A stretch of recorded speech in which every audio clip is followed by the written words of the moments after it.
మన ప్రభువును, లోకరక్షకుడు యేసుక్రీస్తు పరిశుద్ధమైన నామములో దేవునికి వందనాలు. అలాగే వింటున్న మీకు కూడా వందనాలు తెలియజేస్తూ ఉన్నాను. అననీయ, సప్పీరా గురించి నేను చదివినప్పుడు చాలా అంటే చాలా బాధపడతా ఉంటా. ఎందుకంటే వాళ్ళు పరిచర్య ప్రారంభ దినముల్లోనే చాలా సంతోషంగా, ఆనందంగా దేవుని పరిచర్యకు సహాయం చేయాలని వారికున్న యావదాస్తిని అంతా అమ్మి మొదటగా అమ్మటానికి నిర్ణయించుకున్నారు. దేవుని పరిచర్యలో మనం కూడా పాలుపంపులు పొందుకోవాలి అని ఒక మొక్కుబడి లాంటిది చేసుకున్నారు. వాళ్ళకున్న యావదాస్తి ఏదైతే ఉందో దాన్ని అమ్మి అపోస్తలుల పాదముల యొద్ద పెట్టడానికి ఒక నిర్ణయం తీసుకున్నారు. జనుల సంఖ్య విస్తరిస్తా ఉంది.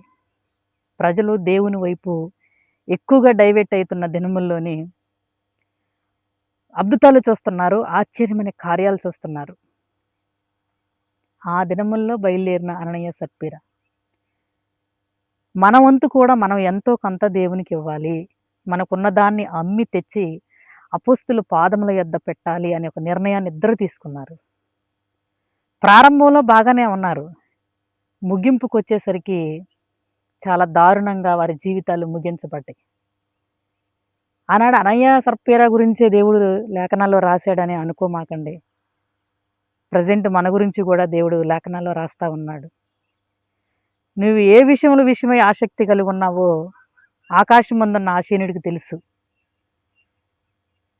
ఆయన నరుల్ని భూమి మీద ఏ ఆలోచనలు చేస్తూ ఉన్నారో ఆయన అన్నీ కూడా గెస్సింగ్ చేయగలిగిన దేవుడు, మన హృదయ రహస్యాలు ఎరిగిన దేవుడు.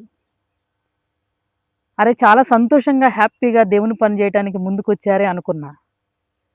లేఖనాలు చదువుకుంటూ వచ్చేసరికి ఒక్క నైట్లోనే వాళ్ళకి అపవాది వాళ్ళ హృదయాన్ని దొంగిలించేసి,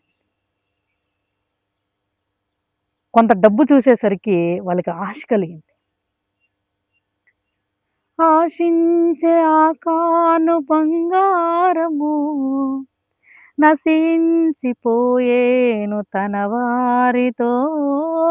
ఆశించే ఆకాను బంగారము నశించిపోయేను తన వారితో.